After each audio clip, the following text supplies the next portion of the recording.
Hey everyone, this is Pete, and welcome back to Atari A to Z, a series of short playthroughs of Atari 8-bit games, some of which I grew up with and some which are new to me.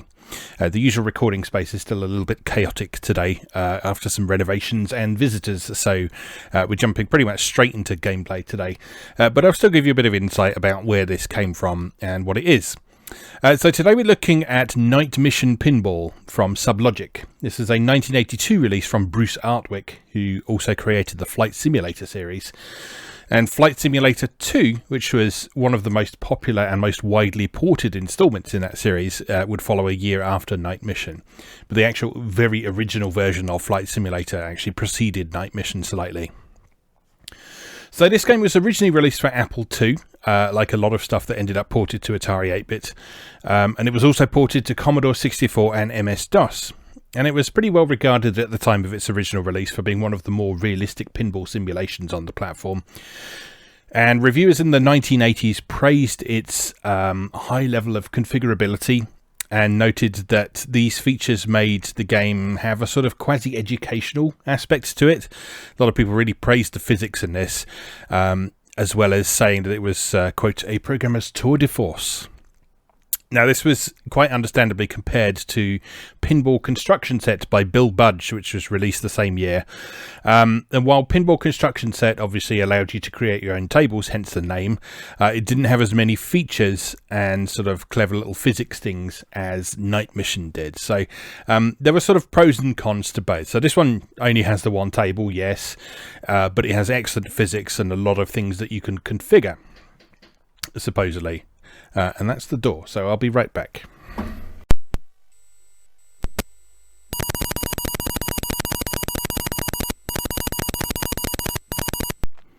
Okay, sorry about that. We're back again. Yes, the perils of recording when you're expecting people and deliveries and stuff like that. Anyway, what were we saying? We were saying that there's a lot of ways you can configure this game. I haven't really fiddled around with it before, so I'm not entirely sure how you go about that, but let's press some buttons and see what happens. So pressing select doesn't seem to do much. Option does something. Seems to alternate between... Oh, I see, that's alternating between high resolution and low resolution graphics. So there we've got the monochrome high resolution graphics, and there we've got low resolution color graphics. Okay, well, let's just play and see how it goes, because to be honest, a lot of the customization features I probably don't know what they do anyway. So press Q to put in a quarter, and then press S to start. Alright, so how does this work? So the fire button... Oh, okay. So moving left and right on the joypad, or the joystick rather, is changing the background colour. Pressing the fire button is moving the flipper. Pulling back pulls out the plunger. And fire launches the ball.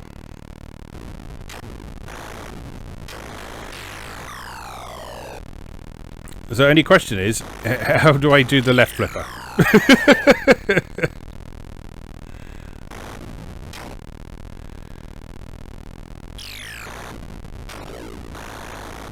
This might be a problem. I should probably figure that out, shouldn't I? So fire button definitely left flipper. No, it's not left or right, because that just changes the background colour. It's not up because that adjusts the plunger. Let's press some keys on the keyboard. So Q is for quarter, so it won't be for that. T is for tilt, I think, so you sort of nudge the table with that.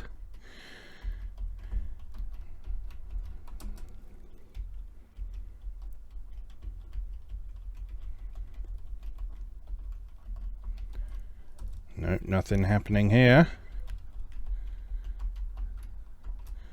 Not shift, not control. You know what, I'm going to have to look this up, aren't I? I'll be right back.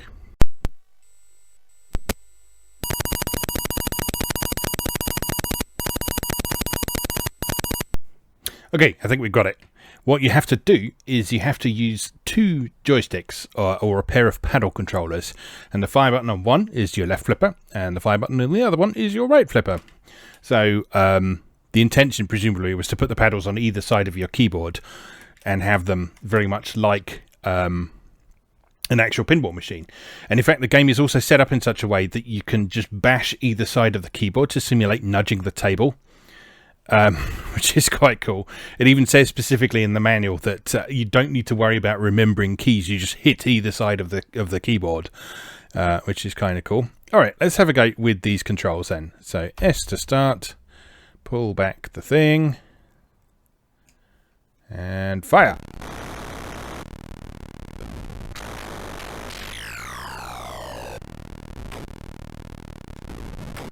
Oops, that didn't go too well, did it?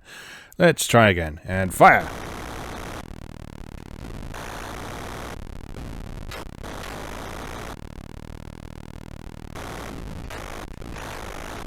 So as you can see, there's quite an impressive number of gimmicks on this table. Lots of rollovers and bumpers and opportunities to score points. And that's one of the reasons that this game was so widely praised on its original release, is because it had a very authentic feel. And in fact, this game was designed for the original Atari 400 and 800 computers, which, if you're not familiar, as well as having the sound chip inside that could output sound through the television, they also had a speaker inside the keyboard unit. And this game made the interesting decision to put all of its sound effects through that internal speaker, which meant that again, it was aiming to sort of simulate this authentic pinball machine experience. So your computer would be making noises that were a sort of rough approximation of a pinball machine, and you'd be hammering buttons on the side of it, and you'd be banging the side of it with pressing the keys and all sorts of things. So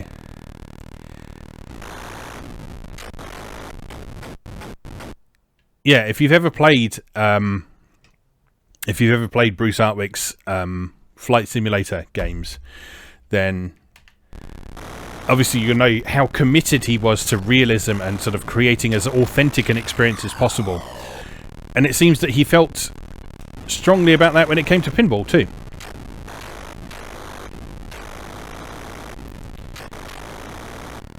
Which is pretty neat, because video pinball is something that it's quite difficult to get right. If you've watched the Atari A to Z flashback series, we've covered the Atari 2600 version of video pinball on that series. And while I like video pinball as a video game, it's not a very authentic simulation of pinball for all sorts of reasons. Oh dear, I'm terrible at this. It's not a very authentic simulation of pinball for all sorts of reasons. The physics are not at all realistic. The playfield is the wrong shape. There's not that many gimmicks on the table. There's no sort of sense of real progression besides increasing the bumper values.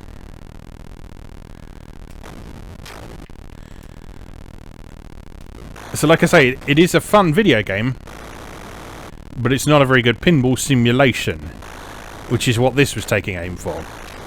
So this was aiming to be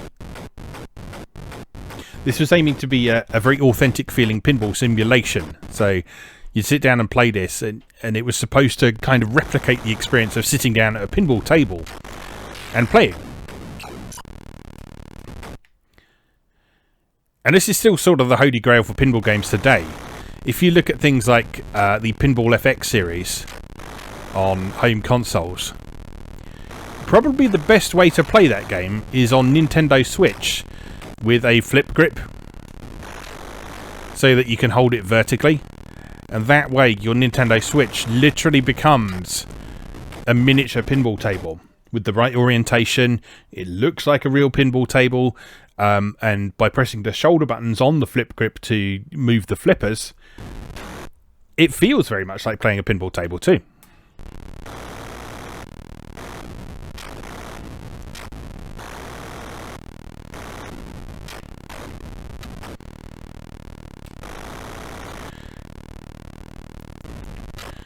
So yeah, this was a very early example of trying to create an experience that felt something like that. So, as well as having some authentic feeling stuff going on screen, so like the way the pinball moves in this is actually quite realistic in terms of how rapidly it pings around the various bumpers and obstacles and so on, as well as the on-screen experience being as realistic as possible. Bruce Artwick really wanted to create the sense of physicality of playing a pinball machine as well.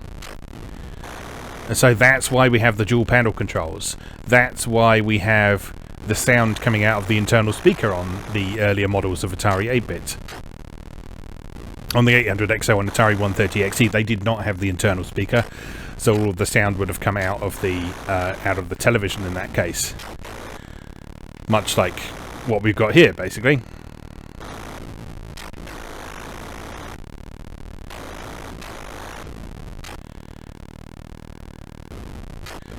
And things like the nudging of the table just by slamming one side of the keyboard as well. Yeah, really, really interesting when you consider how early this came out.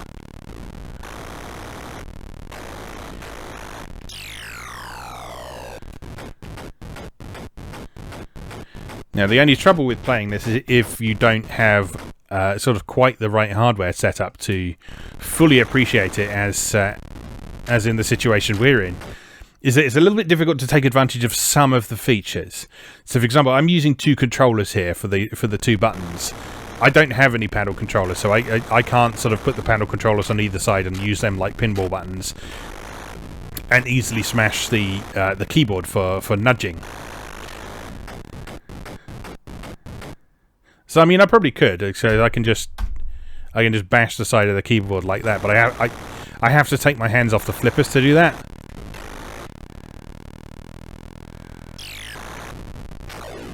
Which is not ideal. But it's something you can get your head around. There are also keyboard controls available. But again, those are set up with the old Atari 400 and 800 in mind. So what you have, if you activate the keyboard controls, you have Shift as the left flipper and Start as the right flipper. Which might sound like a very strange combination of keys, but when you consider the way that the function keys were laid out on the original Atari 400 and 800 models, that will make a lot more sense. Because Shift was over on the left of the keyboard and Start was over on the right.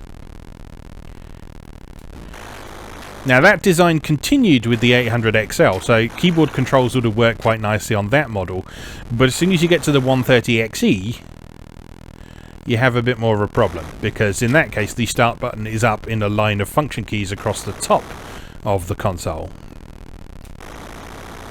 So the 130XE very much resembled the ST, in that it had the grey plastic case and it had the function keys across the top instead of at the side. So it was designed to sort of make Atari's entire range of computers look and feel consistent, even though one was 8-bit, one was 16-bit. But yes, if you want to play Night Mission with keyboard controls on that, then yes, you'll need to do some slightly awkward contortions in order to do so. Now, can you do clever... You can! Look at that! You can catch the ball and everything. That is not something you can do in a lot of pinball games that were released at this time. It's actually the proper flipper techniques. Now, I'm not going to claim to be an expert on those or anything like that, but I have played Flipnik on the PlayStation 2, and that includes a few tutorials that introduce some of the things you might want to try doing with your flippers.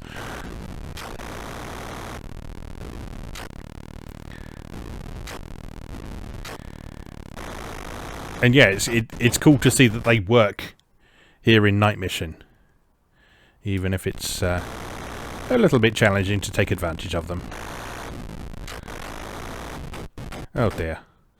Oh dear me.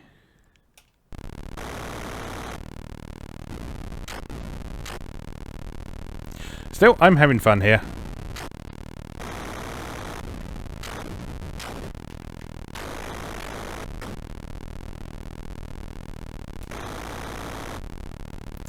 This is a fun little pinball table that's not just about hitting the ball and hoping it hits things that score points. There's lots of features on the table. There's rollovers, there's things to light up, there's the letters up at the top, all sorts of things to enjoy. Alright, let's have another go.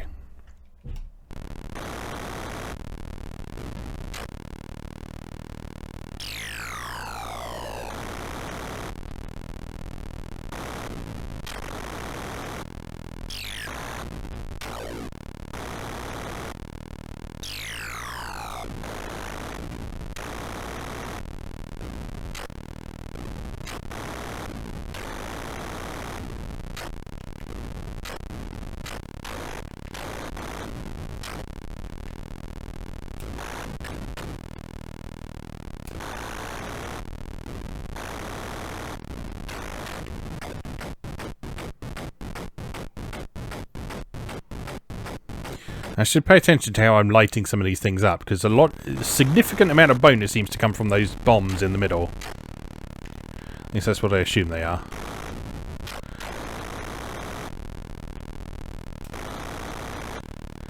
So that increases when you go through the spinner. Is that the only thing that increases it? No, there's the things up there increase it as well.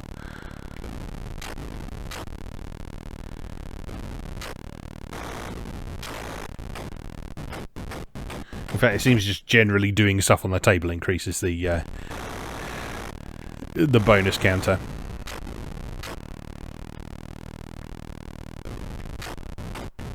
Oh dear. In true pinball tradition, it's quite tricky to prevent it from draining if it's just going straight down the middle of the table.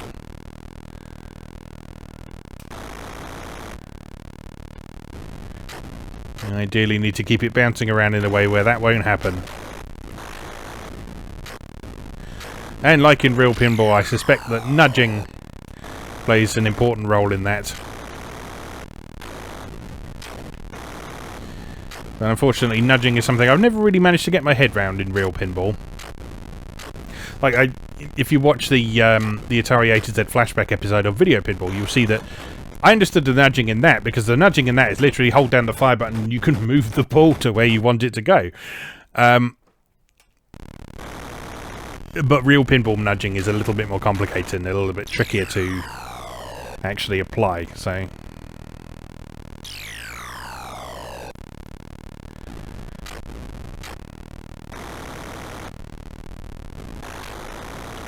But yeah, I can certainly see why this was so well regarded back in the day. Alright, one more go. S to start. So you can play up to 4 players on this as well, as you can see from the scores down at the side. So if you want to play 4 players, you just insert additional coins, as it were, and hit the start button multiple times.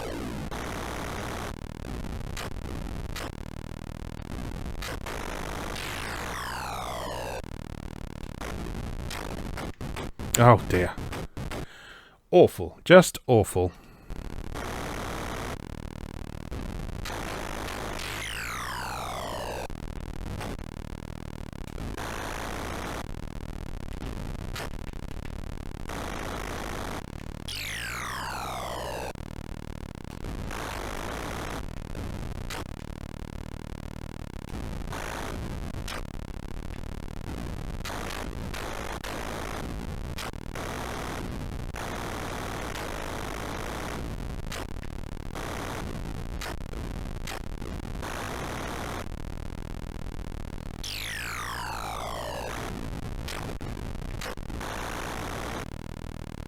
I guess we want to try and get all those letters up at the top. What does it say? 10,000 lit. Oh no! Disaster.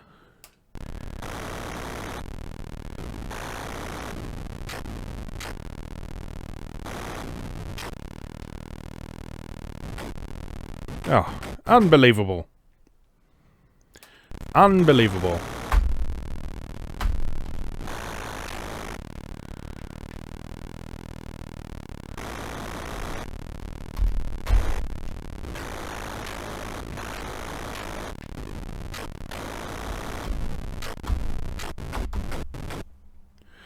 just trying to see if I can get the nudge working now, but not entirely convinced it's... Not entirely convinced I'm doing it right.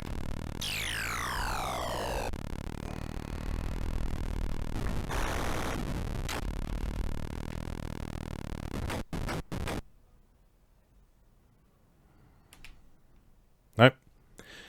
Okay, I'm just going to pop off one more time and I'm going to see if we can find how to get at these, the settings we can change. So I'll be right back one more time.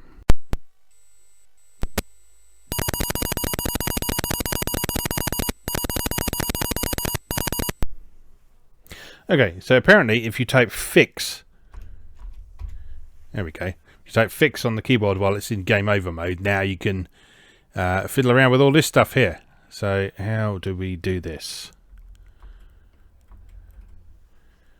Very good question.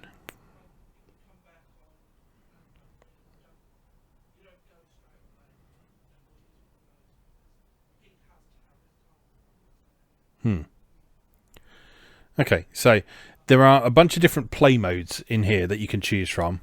Oh, you just type it in. Okay, you just type it in. So let's try mode, I don't know, 10. So that changes the settings this way. We have mode 9,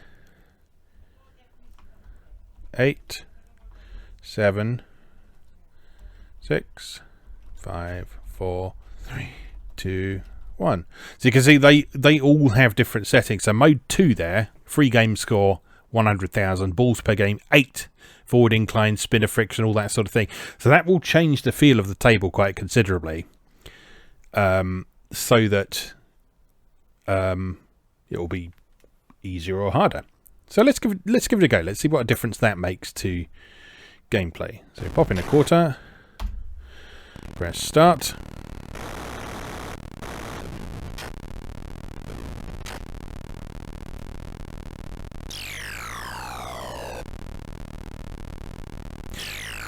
Interestingly, this one is actually playing itself.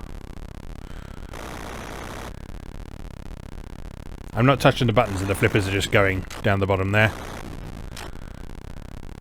I didn't notice that was a setting, but apparently it is. I guess this is a demo mode of sorts.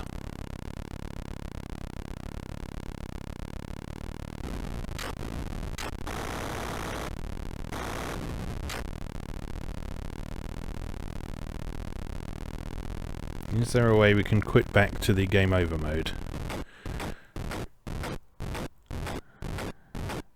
Doesn't appear that way. Escape? Nope. Okay, I guess we'll just watch the computer play.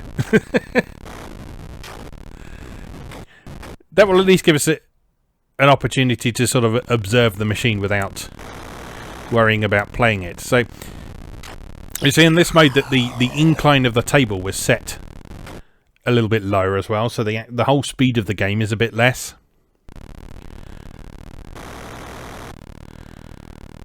So if we were actually playing this ourselves, that would make it quite a bit easier. As it stands, it's very easy because the computer is just playing. But if you notice, the computer playing is just flipping the flippers every few seconds, rather than it doing anything actually intelligent.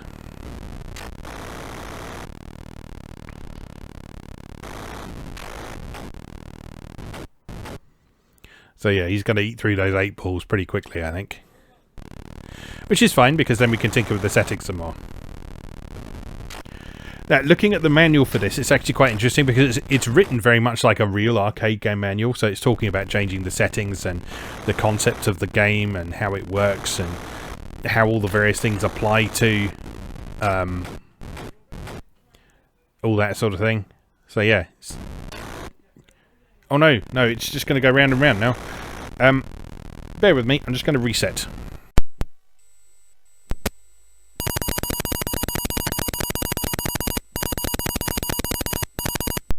Okay, one more time. Fix. So, yeah, looking at the manual, mode 2 is indeed a self-playing demonstration mode. So if we go to mode 1, that's supposed to be easy mode. So let's give this a go.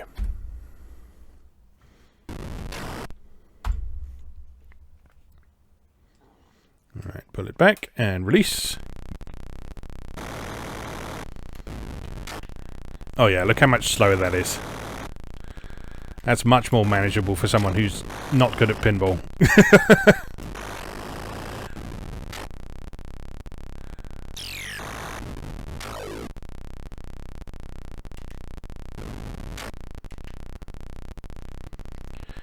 But yeah, at the other end of the spectrum, there are also high-speed modes. There's a mode called Cosmic Mode, which sounds frightening. There's a specific slow-motion mode as well, that presumably goes even slower than this does. Oh dear. I'm still terrible, even with easy mode activated.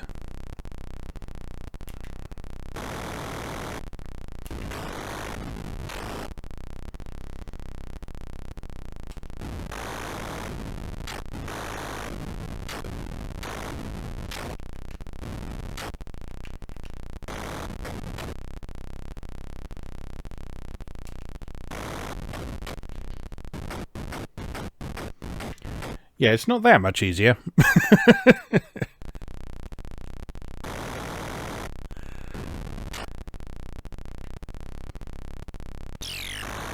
But it has had a noticeable effect on the game, particularly in terms of speed. But I think it's also affecting things like bumper friction and the number of points you need to get in order to get an extra ball and that sort of thing. And also the number of balls that you get to play with, so to speak.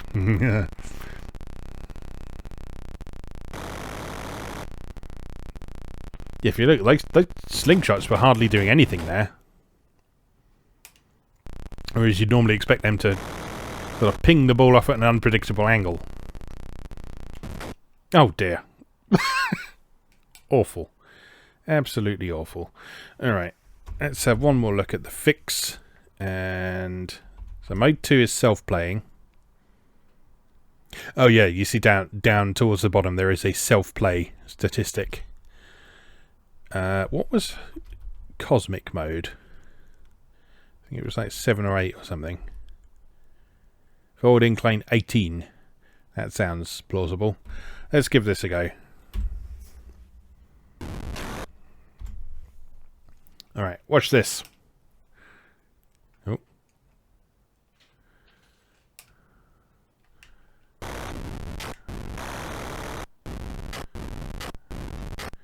Oh, interesting. This one doesn't have the background noise. So it just has the noise of the bumpers and the flippers and so on. I don't think this is Cosmic Mode, but it's definitely got a very distinct feel. You can really feel that different incline. Because the ball is dropping like a rock down this table. And it's really hard to get it up to the top. You need to hit it a lot more accurately towards those bumpers. And you also need a lot more power on the plunger at the beginning as well. Straight down the middle. I have never claimed to be any good at pinball, and I'm just proving that now. Just in case anyone was curious.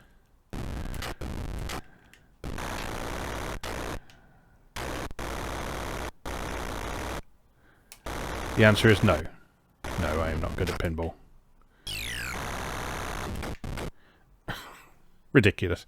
I think that's probably enough to give you an idea of how Night Mission Pinball works.